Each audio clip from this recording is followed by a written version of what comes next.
On est aujourd'hui le dimanche 27 juin, on est le 15 Tammuz et le cours est à la mémoire de André Chaim Saoud Hakoum Ben Aziza. On commence aujourd'hui Parshat Pinchas et Parshat Pinchas commence déjà à la fin de la paracha de la semaine dernière. Cette paracha, comme toutes les parashiot de la Torah, est la plus secrète, la plus mystérieuse de toutes, surtout le passage qui est relatif à Pinchas. Ce qui est extraordinaire, c'est que on va revenir donc à Pinchas tel qu'il est décrit à la fin de la paracha de la semaine dernière. Et vous vous rappelez que la semaine dernière, donc la paracha commence par les mots Vayar Balak. Balak a vu. On a consacré un certain nombre d'heures à expliquer ce que signifie que Balak a vu, c'est-à-dire qu'il avait la capacité de voir l'invisible, de voir ce que personne ne voit, c'est-à-dire être capable d'interpréter un événement au-delà de la vision de l'œil de chair et de voir avec toute l'interprétation et la compréhension qui permet donc d'être à la hauteur de l'événement. Simplement, bien sûr, après il reste encore le libre arbitre, comment on va utiliser l'interprétation. Et Balak, à ce moment-là, n'a pas interprété du bon côté. Mais en tous les cas, il avait cette capacité de voir ce qui est caché. Comme on le sait, je vous l'avais expliqué, Balak venait de Midian. Midian, comme on va le voir aujourd'hui encore, faisait figure à l'époque biblique du pays qui était d'une certaine manière la capitale spirituelle du monde. Toute la spiritualité proche-orientale se trouvait à Midian. C'est pour ça que Yitro, qui était Cohen Midian, était donc le représentant de toute l'idolâtrie sur terre avant de faire Teshuvah lui-même. C'est pour ça que quand il va rejoindre Moshe dans le désert, il va dire ce qui est un verset, donc ce qui est vrai. Maintenant, je sais que le Dieu d'Israël est le plus grand de tous les dieux. Et nos maîtres qui ne laissent rien passer, qui passent chaque mot et chaque lettre de la Torah à la loupe, se posent la question, comment peut-il dire maintenant je sais que Dieu est le plus grand de tous les dieux? Est-ce qu'il a connu tous les dieux pour pouvoir dire une chose pareille? Et effectivement, nos maîtres disent que Yitro connaissait, avait expérimenté, avait pratiqué toutes les formes possibles et inimaginables d'idolâtrie qui existait à son époque. C'est pour ça qu'il était le Cohen Midian, qu'il était non seulement à Midian, qui était le haut lieu de la spiritualité idolâtre à cette époque, mais qu'en plus qu'il était le Cohen, qu'il était le grand prêtre. C'est-à-dire que véritablement, il représentait toutes les formes de spiritualité qui existaient à cette époque et qui forcément n'étaient pas des spiritualités monothéistes. Et Balak vient de cet endroit, comme on a expliqué, donc lui-même il est doté de ce pouvoir de voir. N'oublions pas que Tzipora, l'épouse de Moshe, vient aussi de cet endroit. C'est pour ça qu'elle va terminer de donner à son mari Moshe toutes les forces dont il a besoin pour accéder à ce niveau de voir ce qui est de l'autre côté de la nature et de ce monde matériel. Et voilà que maintenant, Pinchas lui-même est l'homme qui voit. Il va voir quelque chose que personne n'a vu. Regardez, on est à la fin de la paracha de la semaine dernière, chapitre 25, et regardez comment Pinchas est introduit, verset 7. Vayar Pinchas ben Elazar ben Aaron HaKohen. Pinchas a vu, dans la paracha qui commence par Balak a vu, ça ne peut pas être un hasard lorsqu'on nous dit que Pinchas lui aussi a vu. Et qu'est-ce qu'il a fait lorsqu'il a vu? Vayakom mitoch aeda, il s'est levé du milieu de l'assemblée. Vayikach romar beyado, il a pris une lance et il est parti transpercer, comme on va le voir encore en détail cette semaine, Zimri et Cosbi, donc le prince de la tribu de Shimon, qui était en train de s'unir à une princesse, Cosbi, qui était la fille d'un des rois de Midian, comme c'est expliqué clairement dans la parsha de cette semaine, et plus encore dans la parsha Matot que l'on verra dans 2 semaines. En tous les cas, c'était une Midianite, et pas n'importe quelle Midianite, c'était une princesse, fille d'un des 5 rois de Midian. Rachi explique que le royaume de Midian était divisé en 5 territoires, une sorte de Royaume-Uni, 5 États dans le même pays, au lieu de 50 aujourd'hui, dans un autre. Et donc, il était l'un des gouverneurs, l'un des rois de ces 5 États de Midian.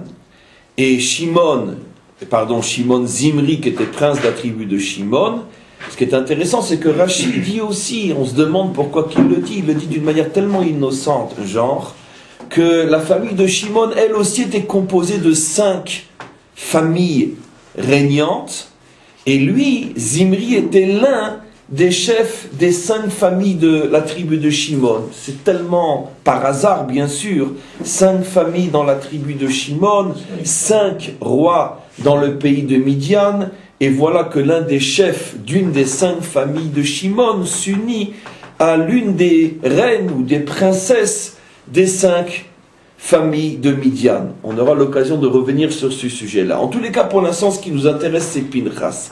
Pinchas voit. Et tout de suite, il prend sa lance et il les transperce. Alors bien sûr, les commentaires se posent la question, qu'est-ce qu'il a vu?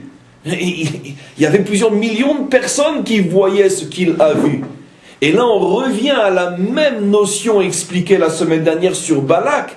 Bien sûr que des millions de personnes ont vu que les Juifs venaient de vaincre le roi Sichon, donc finalement de porter un coup fatal aux Cananéens. Tout le monde l'a vu. Le problème, c'est que tout le monde l'a vu, mais personne n'a pu interpréter véritablement. Et l'interprétation était que il fallait comprendre que finalement cette armée n'était pas dotée uniquement des meilleurs soldats du monde à cette époque-là, mais qu'elle était dotée essentiellement de pouvoirs venant d'autres mondes, venant d'une autre dimension, car l'entraînement et la grandeur et la force des soldats et de leurs généraux ne pouvaient suffire pour expliquer comment cette armée mène des guerres à ce point miraculeux. Et donc le seul qui a eu le courage de creuser plus loin et d'admettre l'existence d'une connexion avec des forces qui venaient d'ailleurs, ça a été Balak. Donc Balak a cette capacité de reconnaître l'existence d'un monde caché.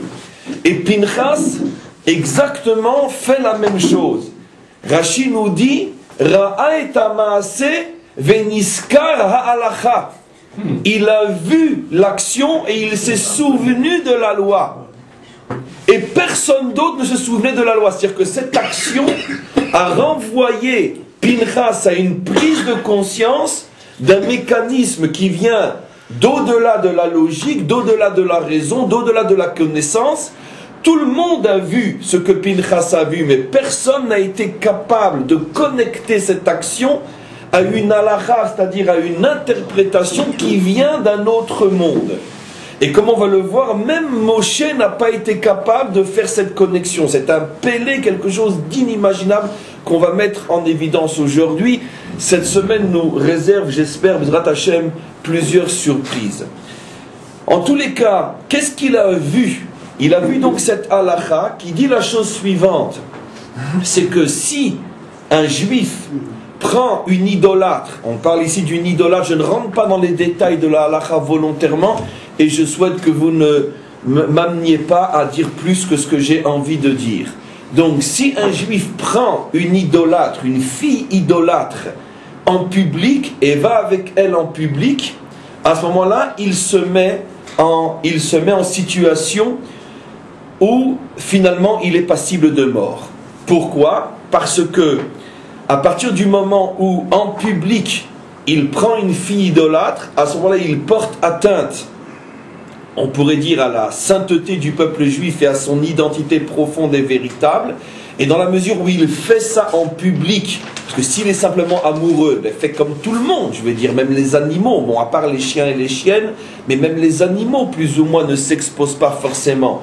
Si toi, tu te mets au niveau du chien et de la chienne, tu fais ça en public, et en plus avec une fille idolâtre, c'est clair que c'est pas seulement ni l'amour, ce qui est absolument évident, ni même, on pourrait dire, la tentation ou la faiblesse humaine qui est ton moteur, parce que même quelqu'un qui va avec une prostituée, c'est dans une maison close, dans une maison fermée, on est au moins dans une chambre, on n'est pas à la vue de tous. Mais là, on parle d'une situation où il l'a fait véritablement à la vue de tous. Donc il y avait quelque chose qui, bien sûr, dépasse l'amour, c'est évident qu'il n'y avait pas d'amour dans cet acte-là, car l'amour est tellement noble que ça se pratique véritablement loin des yeux, pour ne pas l'exposer comme une chose vulgaire, et même encore une fois, une passion physique ne s'expose pas véritablement à la vue de tous. Donc il y avait ici ce qu'on appelle, on pourrait dire, un acte idéologique.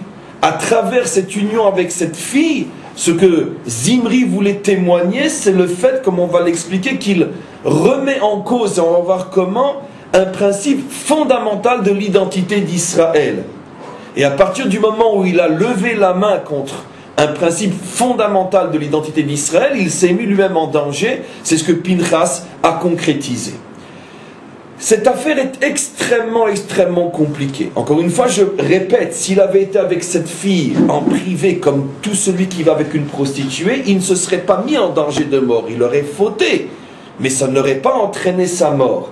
Ici, le problème, c'est que derrière cet acte-là, il y avait véritablement une révolte contre l'identité d'Israël. Et c'est ça ce qui a amené sur lui la mort. On verra bien sûr encore aujourd'hui, on commencera à voir que c'est loin d'être aussi facile que je le dis. N'oublions pas qui est Zimri. Zimri est un homme immense. Zimri est chef de famille, chef de tribu à l'époque de Moshe Rabbeinu. Tous les chefs de tribu étaient choisis par Moshe Rabbeinu. Selon le principe décrit dans la Torah à un autre endroit, Ve'ata techazé, et toi tu verras. Il n'est pas dit dans le verset, et toi tu choisiras, mais toi tu verras. Et Rashi explique sur ce verset, Ve'ata techazé, que pour choisir, Moshe devait voir. C'est-à-dire que Moshe passait au scanner tout le passé, le présent, le futur de celui qu'il devait nommer à la tête d'Israël. Moshe était un prophète, Moshe pouvait voir et remonter jusqu'à la racine la plus profonde de ceux qui étaient en face de lui. Et avant de décider qu'un juif puisse jouer le rôle de prince dans le peuple juif de l'époque de Moshe Rabbeinu, vous imaginez quel scan il devait passer. Et donc pour que cet homme-là ait été nommé chef, dirigeant aux côtés de Moshe à l'époque de Moshe, vous imaginez de qui on parle. Simplement réduisez de quelques milliards de fois par rapport aux grands d'aujourd'hui, et posez-vous la question, qui sont ceux qui sont vraiment les bras droits et ceux qui dirigent autour des grands? Je parle des grands spirituels d'aujourd'hui, bien qu'ils sont eux-mêmes des milliards de fois moins grands que le plus petit de l'époque de Moshe Rabbeinu. Donc imaginez-vous un dirigeant à l'époque de Moshe Rabbeinu. Donc ce n'est pas n'importe qui Zimri. Il est donc clair, comme je viens de vous le prouver assez lourdement, qu'il ne s'agit pas ici d'un acte sexuel uniquement. Il y a ici toute une idéologie qui se cache derrière cette sexualité. C'est ce qu'il veut montrer. En s'unissant avec elle, il veut prouver quelque chose. Et tout ce qui nous intéresse, c'est de savoir qu'est-ce qu'il veut prouver. Et donc, comme l'acte est extrêmement compliqué, personne ne sait comment réagir. Et c'est ce que dit le verset. Regardez, une chose inimaginable que Rashi met en évidence, dans le verset 6, juste avant celui que je viens de lire, on nous montre que Pinchas a eu la capacité de voir, de comprendre, d'interpréter ce que personne, y compris Moshe, ne voyait pas et ne pouvait interpréter. Le verset juste avant, regardez ce qu'on nous dit. Veine ish mibne Israël. Voici un homme, ish dans le langage biblique, c'est toujours à prendre quand c'est dit sans précision dans le sens de dirigeant d'un homme, d'un grand homme. Ish est un grand homme. Comme dit Rashi souvent, Ish Anashim signifie des justes, des grands. Veine Ish mibne Israël ba. Voici qu'un homme juif est venu. Vayakrev elecha veta midianite. Il amène avec lui une midianite.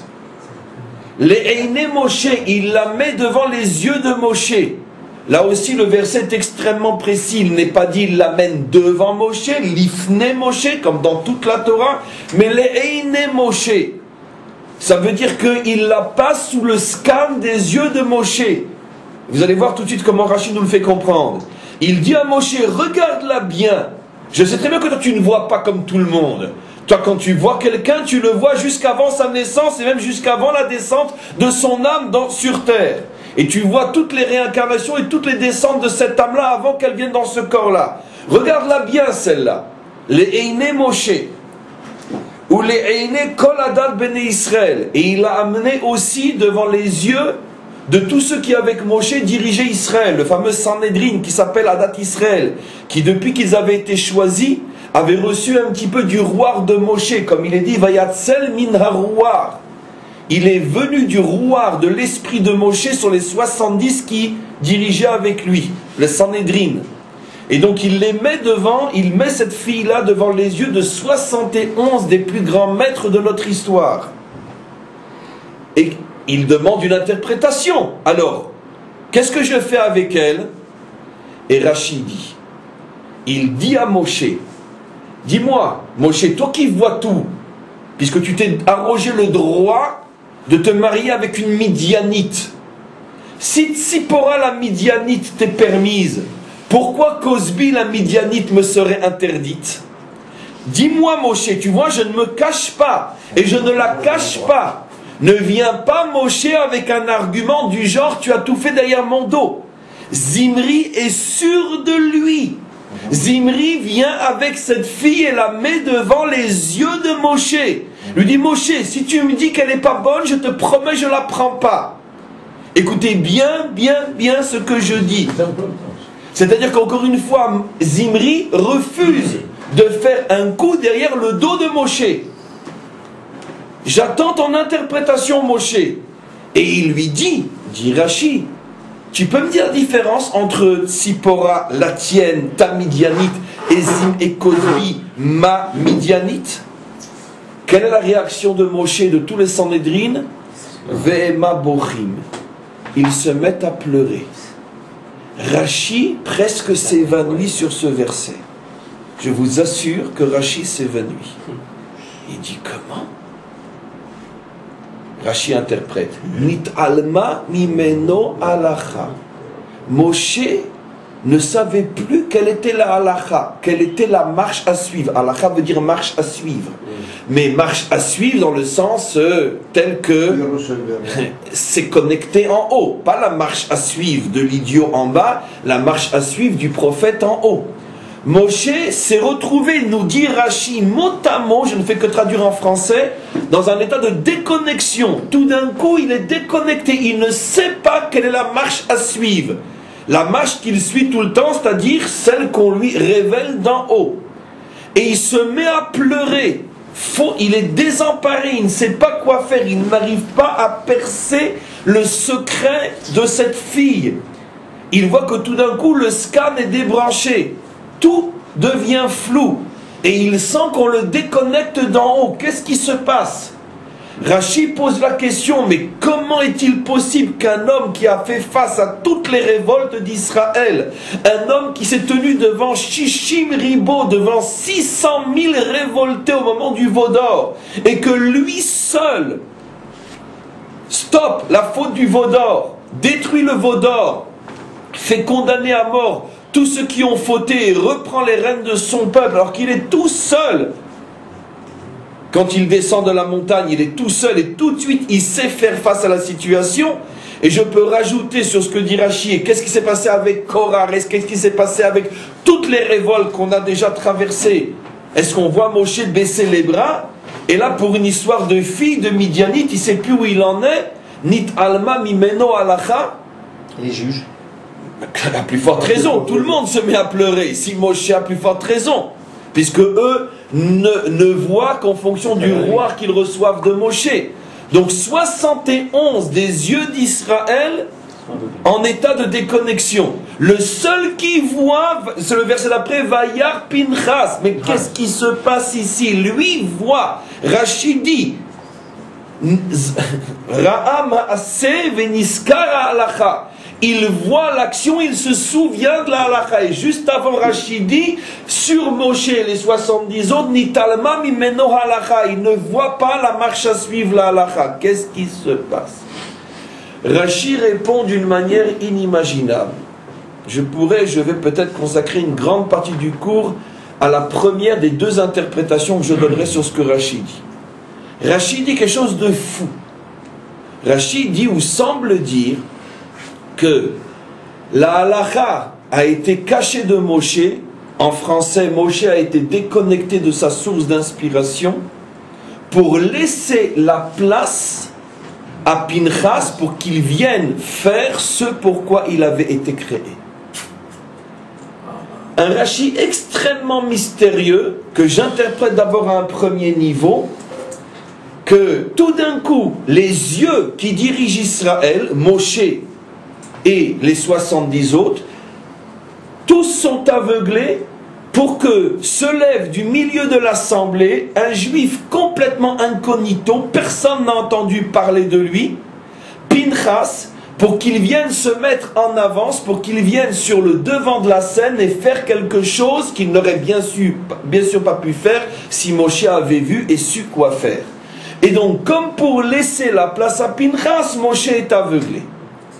Pinchas, jusqu'à ce moment-là, est un homme complètement insignifiant. Je vais le prouver de deux manières au moins, et faites-moi grâce des 1000 autres que je pourrais le faire. Les deux manières les plus importantes. D'abord parce que Pinchas est de la famille des Kohanim, mais il n'a pas été choisi comme Kohen. Lorsque la Keuna a été donnée, elle a été donnée à Aaron, à ses 4 fils, mais non aux petits-enfants. Ça s'est arrêté. Écoutez bien ce que je vais vous dire. Ça s'est arrêté. Pinchas est le fils de Eliezer. Donc, Aaron, le grand-père, est nommé Cohen. Eliezer, je prends l'un des 4, est nommé Cohen, mais pas son fils Pinchas.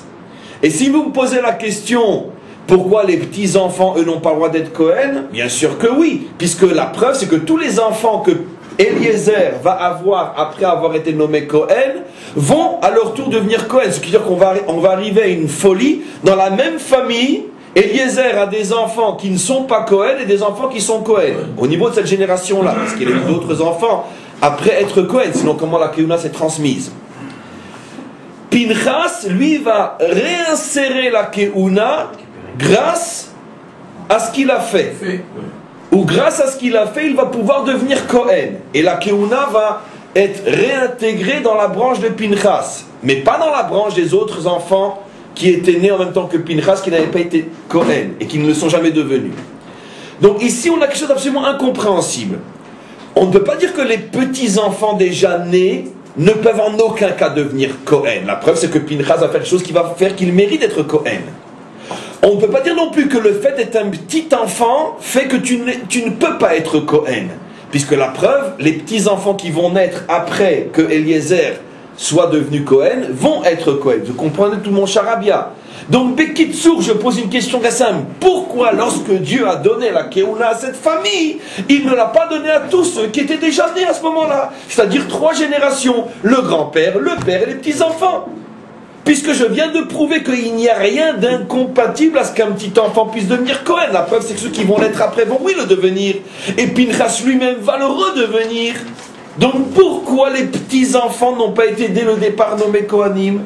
On est donc obligé de dire, réponse évidente et simple, c'est parce que les petits-enfants de l'époque n'étaient pas au niveau de devenir, ceux qui étaient déjà nés, n'étaient pas au niveau de devenir des Kohanim.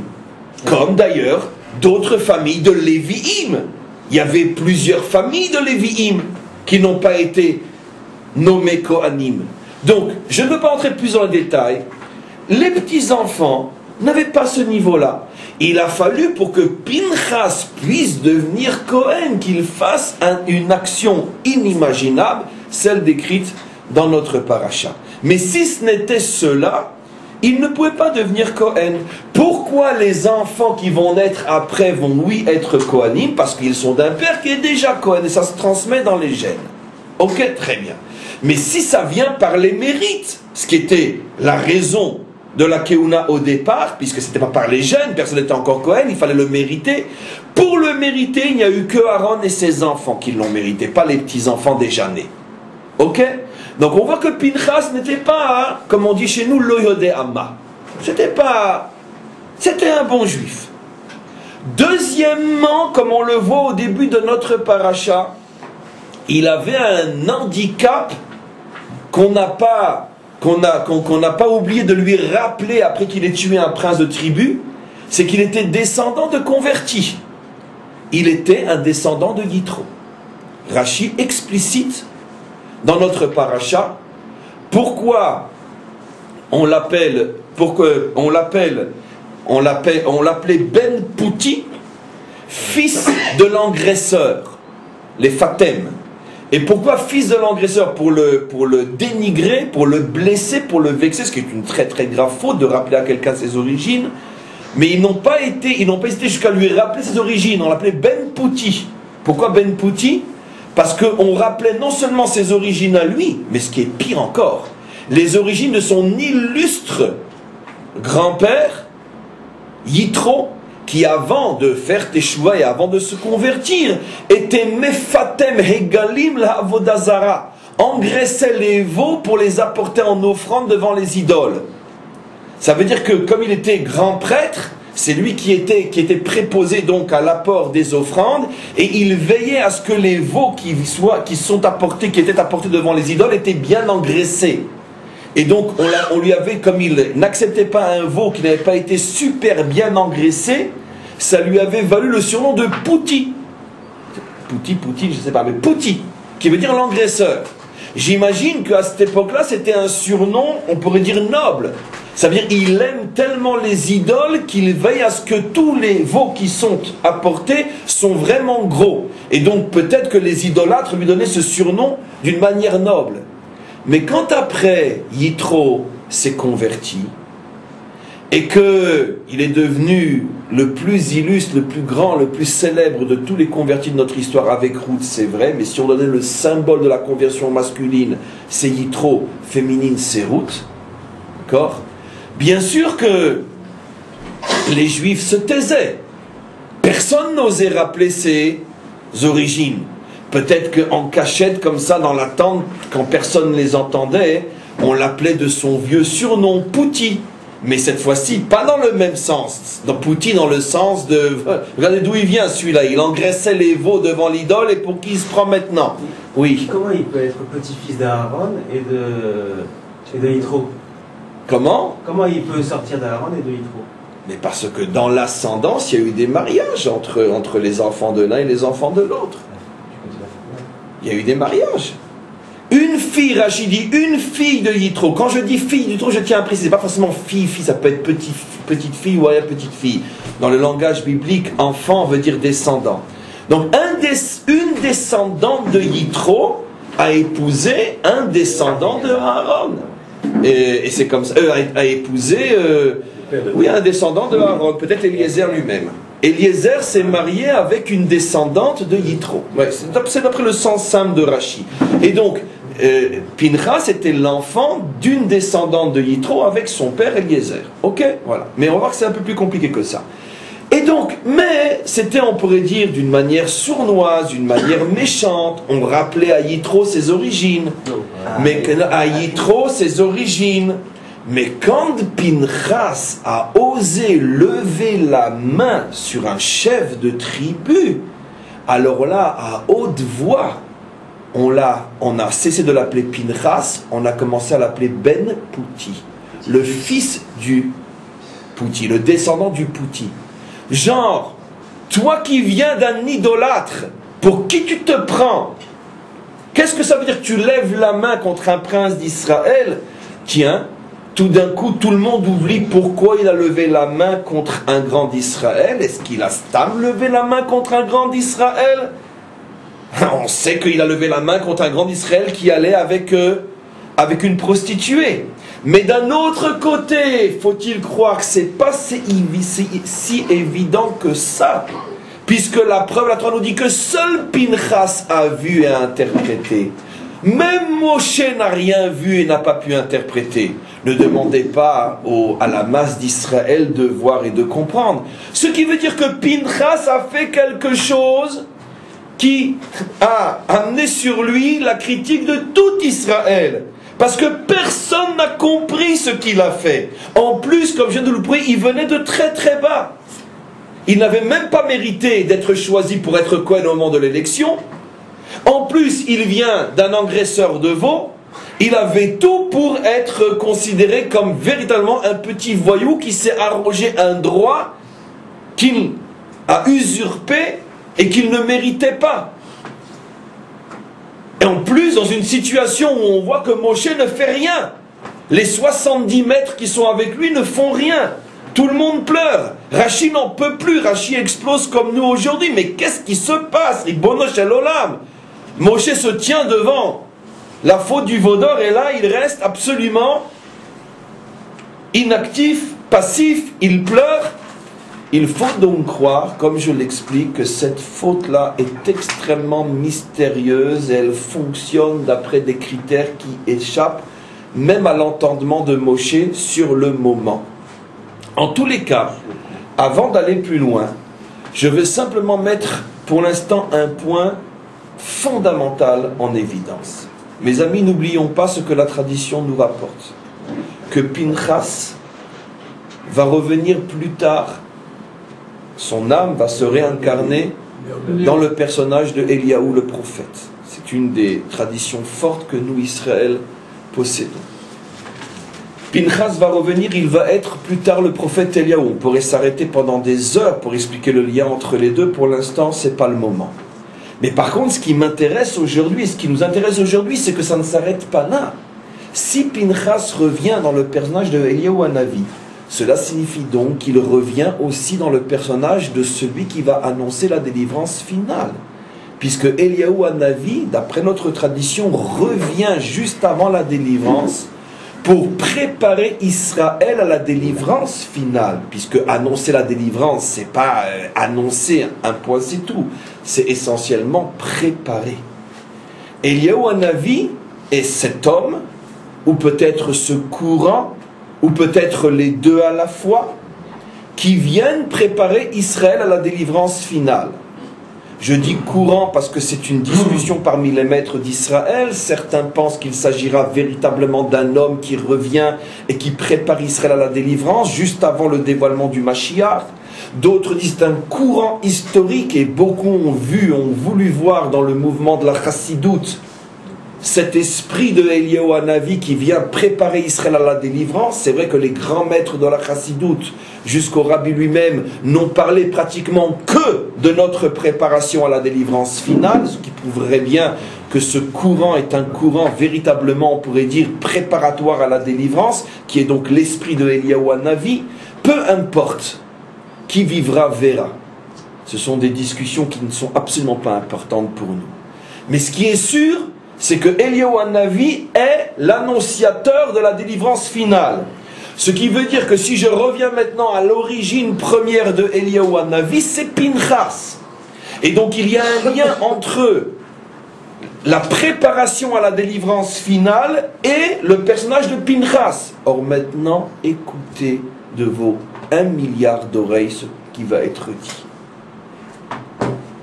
Comme par hasard, au moment où la Torah nous montre le personnage de Pinchas, elle nous décrit une situation où tous les grands d'Israël ne savent plus quoi faire devant une situation X. Ils sont tous en état de déconnexion. Ils se mettent à pleurer. Ils sont dans un état d'impuissance totale.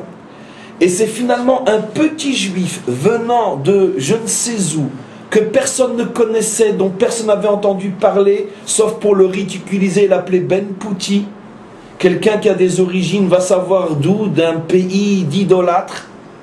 C'est cet homme-là qui va prendre la tête d'Israël à un moment précis et qui va faire quelque chose qui n'est demandé, recommandé par aucune autre personne que lui-même.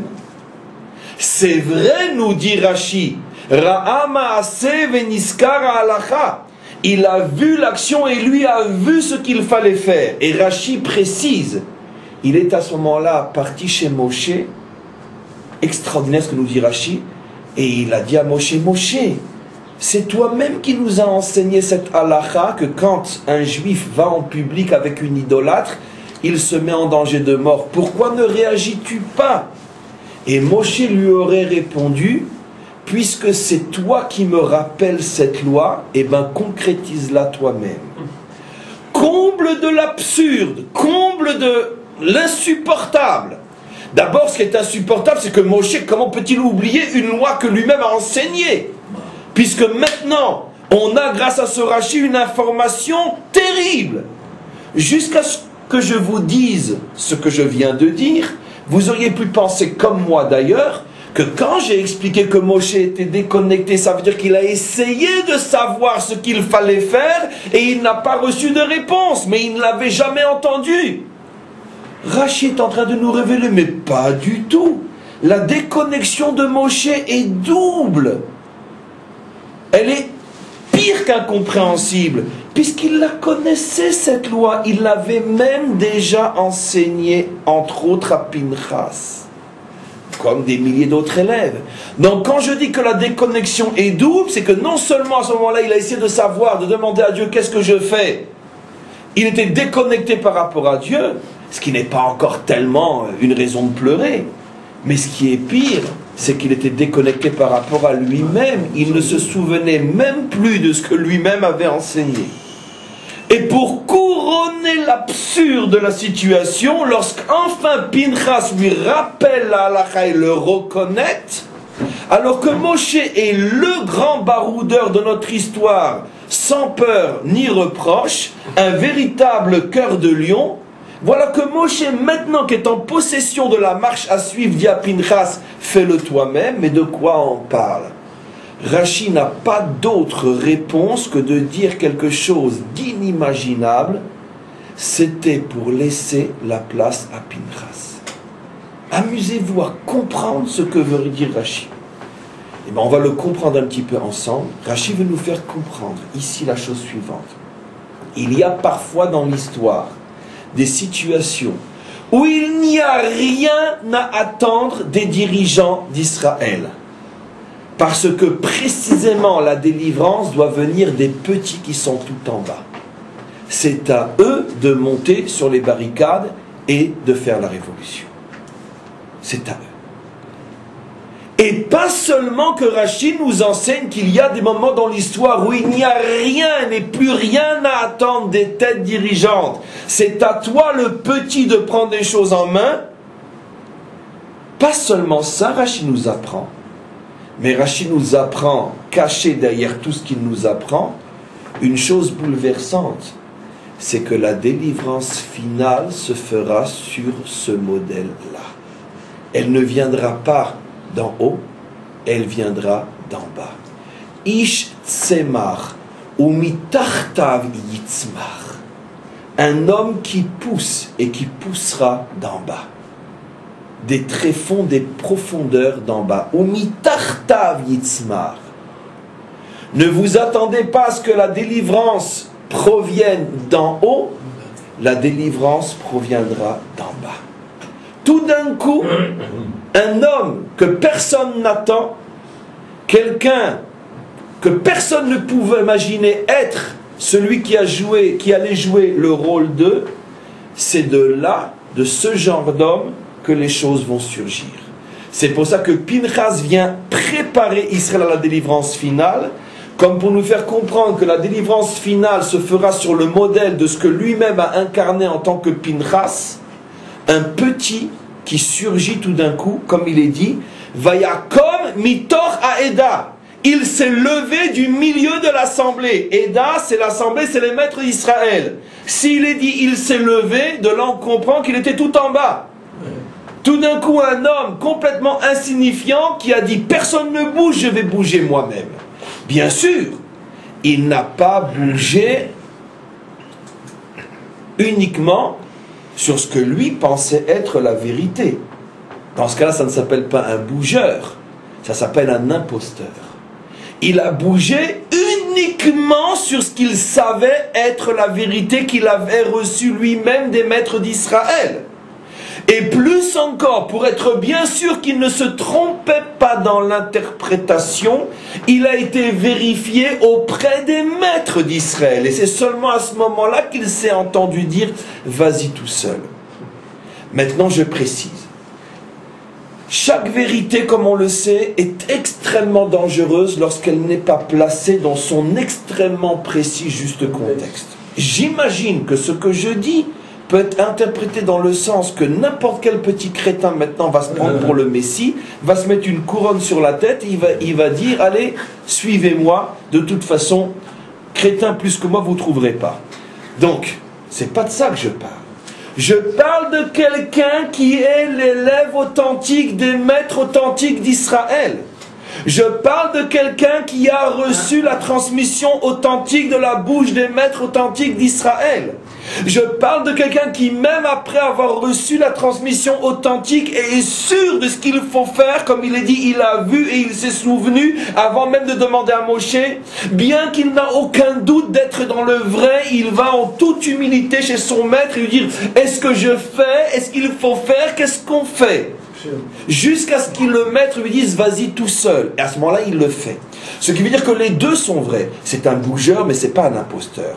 C'est un bougeur en ce sens que c'est un rien du tout qui se met à bouger alors que personne ne bouge. Et de là, on apprend une chose extraordinaire. Ne te dis jamais, je ne suis rien, je suis un nul, je suis un zéro, personne ne voudra, personne ne m'écoutera, personne ne... etc. Parce que de toute façon, on est tous des nuls par rapport à qui? Par rapport au maître du monde. Et celui qui l'a bien compris, c'est qui? C'est Moshe Rabbeinu quand il a dit au maître du monde, n'importe qui que tu enverras sera toujours mieux que moi. Shlach na beyati shlach. Et si c'est un verset dans la Torah, ça veut dire que c'est vrai. Et vous savez ce que le maître du monde lui a répondu? J'ai déjà consacré un cours à ça. Il a dit, Moshe, tu as raison. Nul pour nul. Alors, laisse-moi prendre le plus nul de tous. Viens, vas-y toi-même. Mais c'est vrai, mais je vous en supplie de croire que c'est vrai. Peut-être la seule chose de vrai que j'ai dit depuis que j'ai ouvert la bouche, c'est ce que je suis en train de dire maintenant. Il n'y a que les nuls qui méritent d'être choisis, parce qu'au moins ça ne leur monte pas à la tête. Mais d'un autre côté, le Yetzer Hara, le mauvais penchant, est très très très fort pour nous faire croire qu'il faut être le plus grand des grands pour être choisi par Hachem. Non. Et c'est d'une certaine manière ce que Moshe a dit à Pinchas. Pourquoi tu ne veux pas y aller toi-même? Parce que moi je suis Moshe. Mais tu sais, moi par rapport à Hachem, je suis encore plus rien que toi par rapport à moi. C'est qu'une question, on pourrait dire, de niveau par rapport à qui tu te compares. Et si tu mets une allumette et une bougie face au soleil, les deux disparaissent exactement de la même manière, avec la même rapidité. L'allumette ne va pas disparaître plus vite que la bougie. Parce que face au soleil, les deux disparaissent en même temps. C'est ce que Moshe dit à Pinchas. Face à Hachem, toi et moi, de toute façon, on est dans la même nullité. Alors il faut bien qu'un de nous deux bouge. Bouge-toi. Mais qu'est-ce qu'on apprend de Moshe? Qu'est-ce qu'on apprend de Pinchas? On apprend de Pinchas que la délivrance finale ne viendra pas des grands mais des petits. Les grands seront la source inspiratrice. Les grands joueront le rôle de maître qui dévoileront à l'élève ce qu'il doit faire. Mais c'est l'élève qui délivrera, non le maître.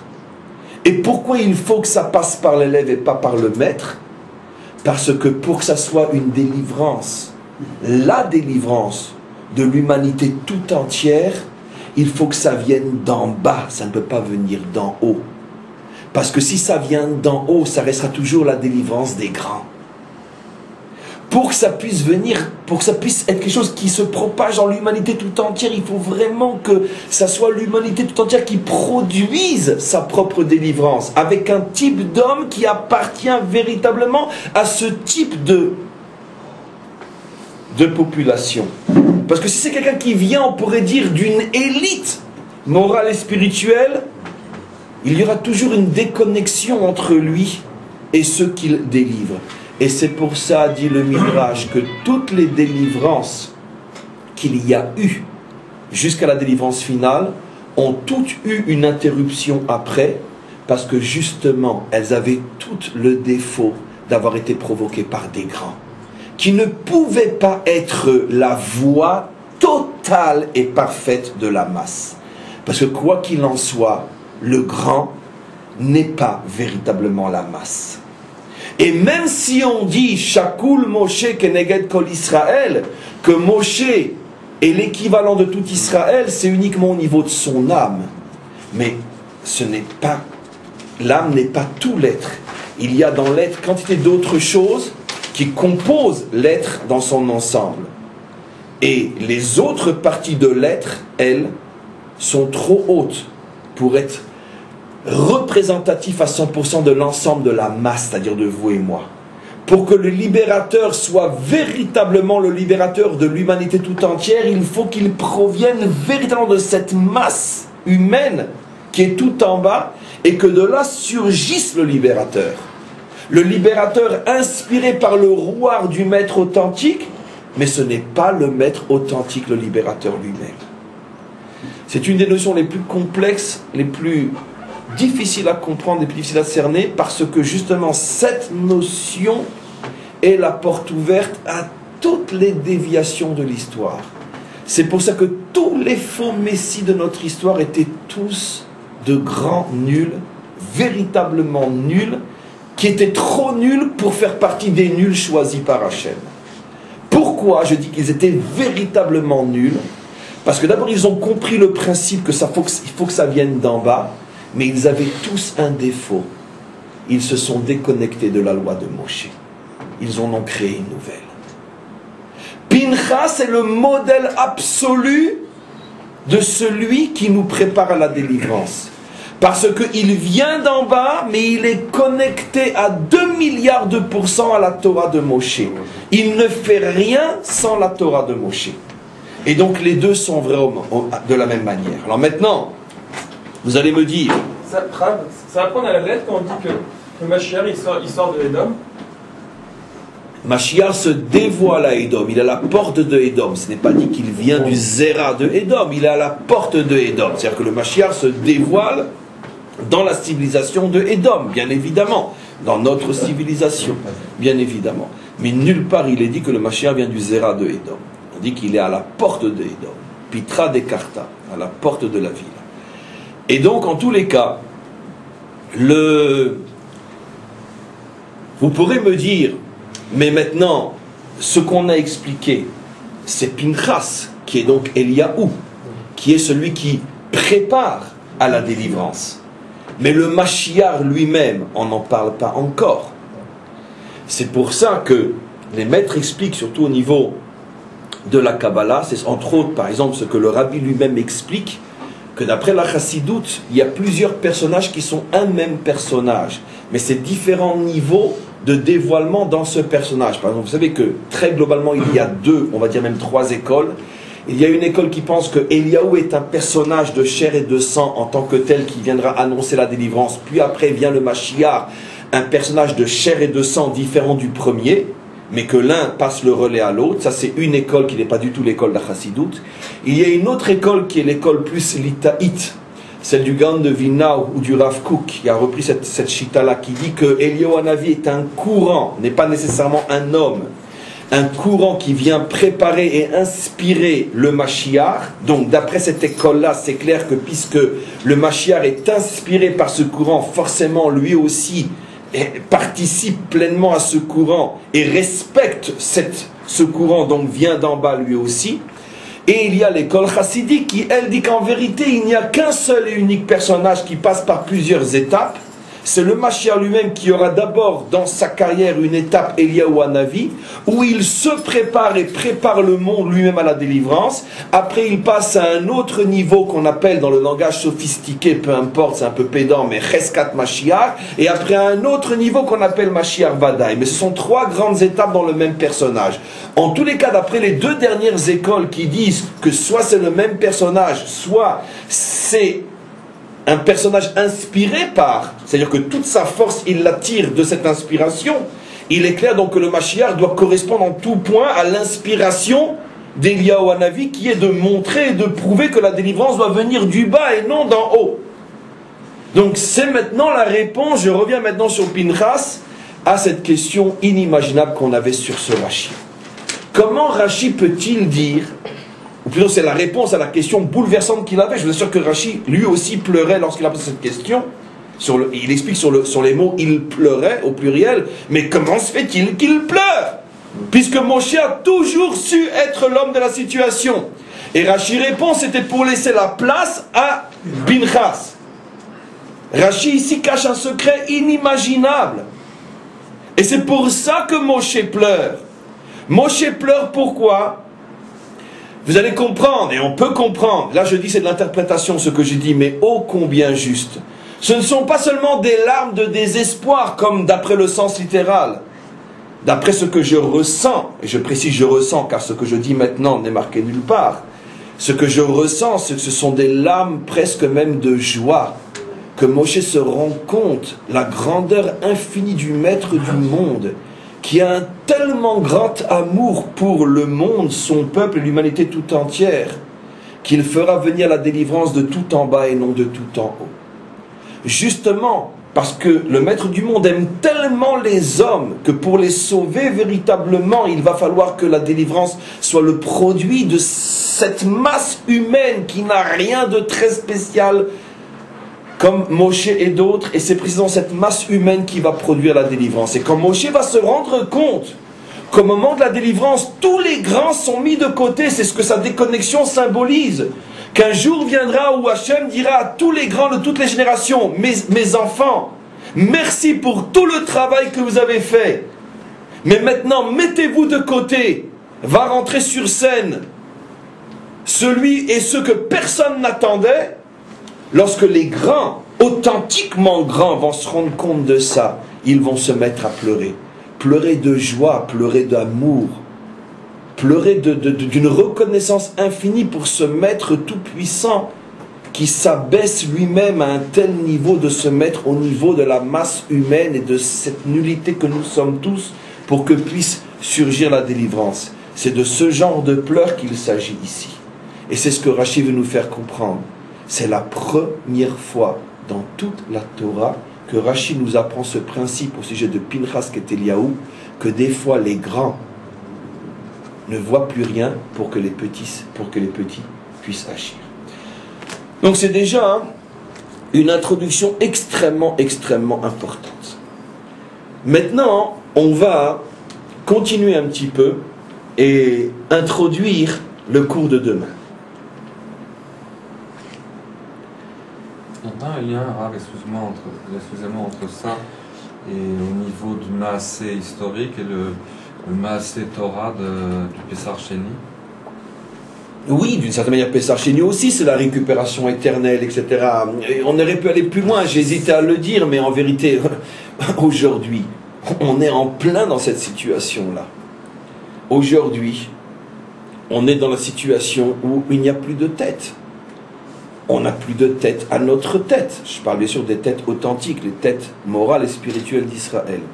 On n'a plus de tête.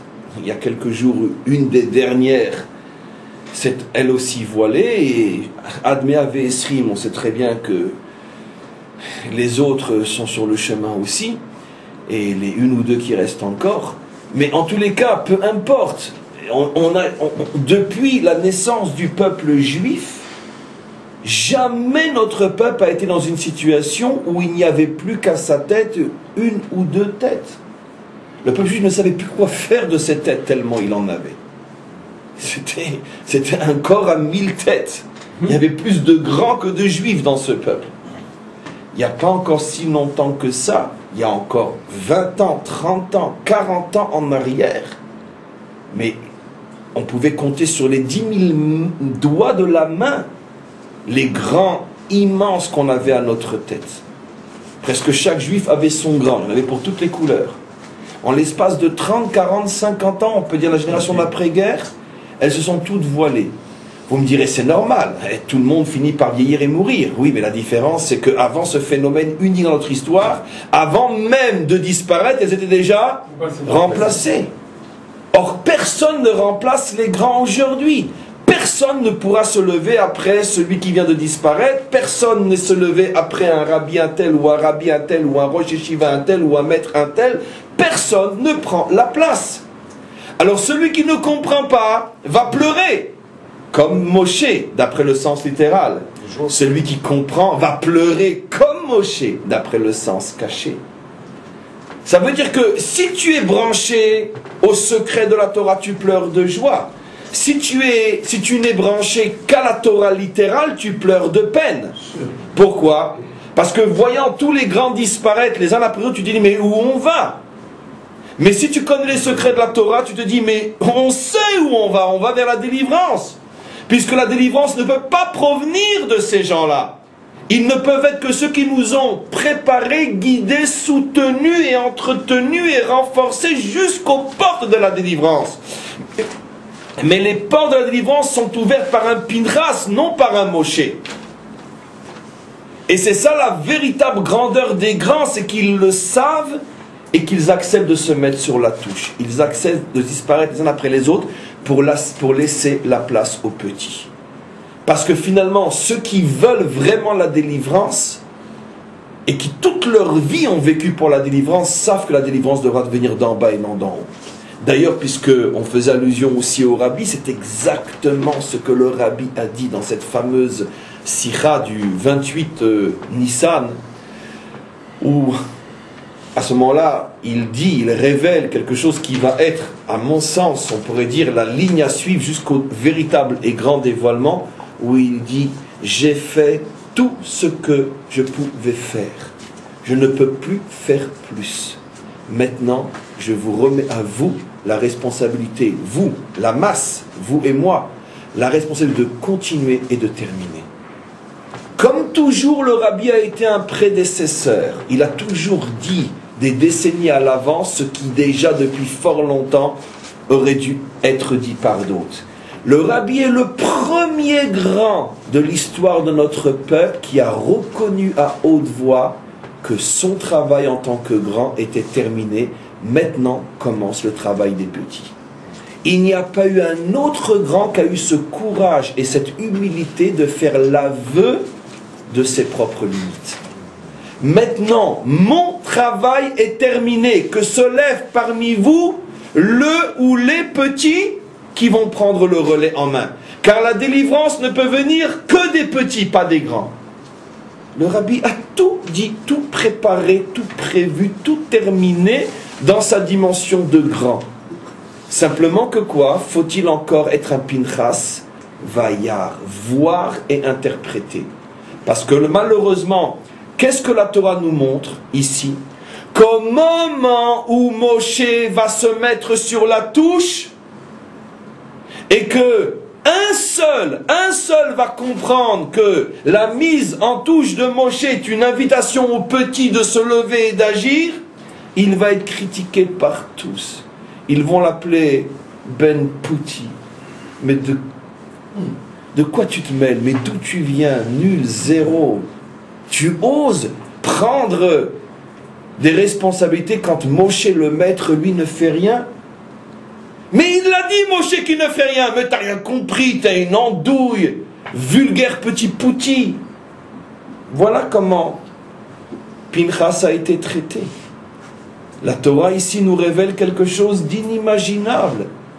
C'est que d'abord, il n'y en a qu'un qui comprend ce que le maître a dit. Ou plutôt, ce qu'il sous-entend lorsqu'il ne dit plus rien. Et quand cet élève-là le comprend, il est critiqué par tous. Pourquoi? Parce que c'est tellement dur d'admettre que le maître se mette sur la touche et que maintenant est arrivée l'heure des petits. C'est tellement dur. C'est peut-être d'ailleurs pour ça qu'on patauge depuis des siècles et qu'on n'arrive pas à s'en sortir et à se délivrer. Puisqu'à chaque fois qu'on arrive à un moment où il faudrait faire ce qu'il faut faire, les choses ne sont pas vraiment faites. On va passer aux questions et effectivement, on peut passer à la question. Comment ça se fait que Pinchas lui-même il a oublié ce système-là où les petits en fin de compte deviendront grands? Quand plus tard il est Yahu Hanavi, il va critiquer l'homme Israël à cause de ça, il y a une clala de devenir chaque brique en fin de compte. Comment ça se fait ça que celui qui a lui-même été élu par le système du petit, il a oublié les petits? Non, il a 100% raison, merci pour la question. Non, il y a les deux. Écoutez la question qui est juste et vous aurez la réponse qui est tout aussi juste. Eliaou, la réincarnation de Pinchas, a effectivement été puni, puis après réparé. C'était un prophète qui a vécu l'une des époques les plus sombres de notre histoire, l'époque du roi Ahav et de la tristement célèbre Isabelle, où tous ceux qui étaient Shomer, Torah et Mitzvot étaient poursuivis et exécutés, à plus forte raison les prophètes. Jamais autant de prophètes n'ont été massacrés qu'à l'époque d'Isabelle et de son mari. Et donc, le Eliyahu Hanavi a vécu une époque où il n'y avait plus que 6000 juifs, 6000 sur des millions. À cette époque-là, on avait plusieurs femmes et on se mariait jeunes. Sur des dizaines de millions de juifs, 6000 qui n'étaient pas idolâtres, comme le dit la Torah. Et lui-même, il a explosé il n'en pouvait plus, et il a un jour, pas critiqué, car s'il avait vraiment critiqué, on a déjà vu, je crois, dans le cours précédent, qu'est-ce qui peut se passer, mais il s'est mis en colère contre Israël, et ça lui a valu qu'à ce moment-là, pendant des mois, il a perdu la prophétie. Tout ce que je vous dis est marqué clairement dans le Zohar et dans le Midrash Rabbah. Pendant des mois, Hachem lui a dit, tu critiques mon peuple, oui. Il a perdu la prophétie, il est redevenu un homme quasiment quelconque. Et Hachem, juste avant de lui enlever la prophétie, lui a dit pourquoi? Parce que tu as critiqué mon peuple. De quel peuple s'agit-il? Encore une fois, c'est la suite du cours de la semaine dernière. Un peuple dans une situation catastrophique. Mais peu importe, on a déjà parlé de ça. Il n'en pouvait tellement plus, il a compris qu'il avait mal agi, il a demandé pardon. Hachem lui a dit, pour te faire pardonner, tu vas aller à pied jusqu'au Har Sinaï, lui qui vivait dans le nord d'Israël, tu vas aller à pied jusqu'au Har Sinaï, tu vas retrouver le mont Sinaï, tu vas retrouver l'endroit où j'ai parlé à ton maître, et là-bas, je te pardonnerai. Il est parti, il a marché pendant 40 jours et 40 nuits, il y a eu un moment où il a cru qu'il allait mourir de soif et de désespoir. Est venu un malhar qui lui a donné des forces surhumaines et il a pu continuer la route jusqu'au Har Sinaï, même sans boire et sans manger. Et quand il est arrivé au Har Sinaï, à ce moment-là, Hachem lui a dit, toi qui as dit du mal sur mes enfants, ta réparation sera de te trouver. Ça c'est la bénédiction, mais c'est la suite de l'histoire qui est mal connue. Ta réparation sera de te trouver à la Brit Mila de chacun de mes enfants et tu te rendras compte comment ce peuple-là, malgré toutes ses fautes, n'abandonne pas la mitzvah la plus importante, car comme nous le savons aujourd'hui, même un juif qui mange du porc à Kippour, malgré tout circoncis ses enfants. Donc ce qui prouve que malgré tout, dans le fond du fond, la mitzvah qui incarne véritablement l'alliance au plus profond de l'âme juive avec le maître du monde, cette mitzvah n'a pas été abandonnée par Israël. Ce qui montre que même lorsqu'un juif tombe complètement, l'essentiel n'est jamais remis en cause. Alors maintenant la question était, effectivement la question est très très forte, comment se fait-il que précisément celui qui vient de tout en bas et qui connaît le bas, qui a lui-même souffert de l'humiliation, qu'on lui rappelle ses origines honteuses de descendants d'idolâtres, etc., qui a tellement souffert de cet isolement, de cette vexation, comment se fait-il qu'après lui, il va se permettre de critiquer ceux qui fautent? La question est excellente. La réponse est simple. C'est parce que c'est tellement dans la nature humaine que quand un homme finit par monter, ça lui monte à la tête. Que finalement, Eliyahu Hanavi, je réponds très simplement à une question qui est sans doute beaucoup plus profonde que ça en a l'air. Mais la réponse simple est très importante aussi. Ça montre tout simplement que personne n'est à l'abri de ce danger. Même un homme qui vient d'en bas, quand il va s'installer dans le pouvoir, finalement, il va s'y croire et il va regarder les autres de haut. Parce que c'est pratiquement impossible à surmonter ce piège-là. C'est le défaut fondamental, insurmontable de la nature humaine. Dès que j'y suis, ça a été le problème de Bar Korba, ça a été le problème de tous les faux messies, qui au départ n'étaient pas forcément des voyous, mais qu'une fois qu'ils ont commencé à avoir des révélations et machin, ils ont commencé à se la jouer et à s'imaginer qu'ils pouvaient remplacer Moshe Rabbeinu. C'est pour ça que j'ai insisté sur Pinchas. Pinchas, même le Pinchas, même au moment où il est le seul à voir, il n'oublie pas qu'il y a un maître qui s'appelle Moshe, et il va consulter Moshe. Et ça, c'est l'épreuve. Mais seulement une fois que Pinchas va devenir lui-même Kohen, il va s'installer dans la Keuna, et plus encore, la majorité écrasante des Kohanim Gdolim sont sortis de la lignée de Pinchas et non des autres lignées. Celui qui est devenu le plus tard Kohen va mériter que d'Afka de lui vont sortir tous les Kohanim Gdolim. Il a commencé aussi à se la jouer. En plus, après, il est devenu l'un des plus grands prophètes de tous les temps, le prophète Eliyahu. Ça lui est monté à la tête. C'est le péché insurmontable de l'homme. Dès que tu donnes un petit peu de pouvoir, un petit peu de kavod à un homme, il oublie d'où il vient. D'où la grandeur de David Améler. David, mes amis, et je peux vous le dire de manière très pathétique, car ça me fait beaucoup d'émotion de le dire, David est le seul et unique personnage biblique qui ne s'est jamais pris au sérieux. C'est le seul sur lequel on dit qu'il portait sur ses épaules un sac de reptiles. À chaque fois qu'il avait envie de se la jouer, il se retournait et disait « Waouh, qu'est-ce que je pue ?»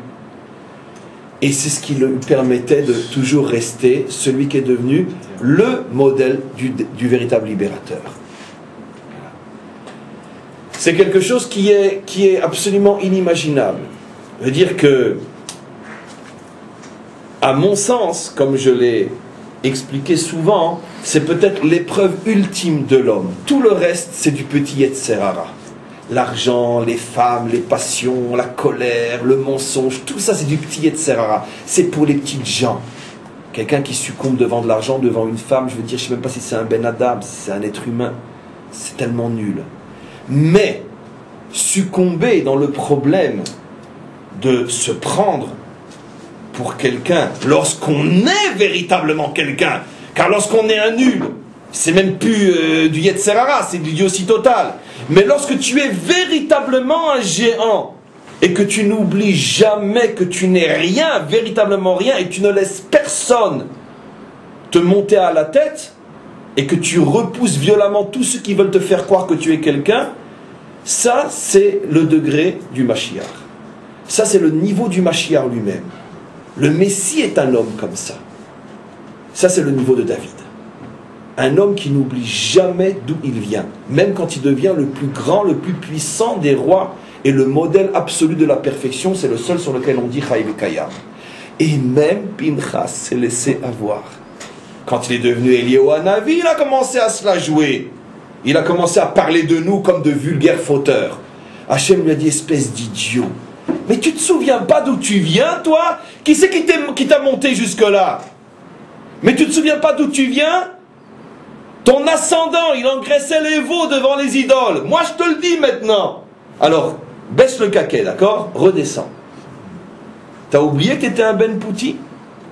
Oui. Adkan pour aujourd'hui. Comment ça se fait que Moshe il a élu Ben Zimri? Il n'a pas vu? Comment? Il n'a pas vu puisqu'il allait faire la provocation qu'il allait faire. Et comment se fait-il que Moshe a... Hachem qui l'a aveuglé là. Non. Comment se fait-il que Moshe a nommé les 10 explorateurs sur lesquels Rachid dit qu'ils étaient tous les 10 plus grands de sa génération? Parce que là, il n'avait pas le choix. C'est ça le libre arbitre. J'ai déjà expliqué, le libre arbitre est tel. C'est pas la même chose. Là, il n'avait pas le choix de nommer les explorateurs parce que le peuple voulait des explorateurs. Donc il fallait bien qu'il en choisisse. Alors que la Ben Zimri, il avait le choix entre d'autres. Mais de là, vous comprenez que Zimri était le plus grand de la tribu de Shimon. Et on va encore le dire et le redire. Mais bien sûr, et même un très grand peut fauter. Et j'expliquerai demain que la faute n'a rien à voir avec ce qu'on peut expliquer. Est-ce qu'il avait vu cette histoire-là de provocation qu'il avait? Non, on ne voit jamais, un prophète ne voit jamais les choix causés par le libre arbitre d'un homme. Attention, parce que ça c'est plus du libre arbitre. Non, jamais. Le prophète peut voir les événements à venir, mais il ne peut pas voir la manière dont ils vont être vécus. Sinon c'est contre le principe du libre arbitre.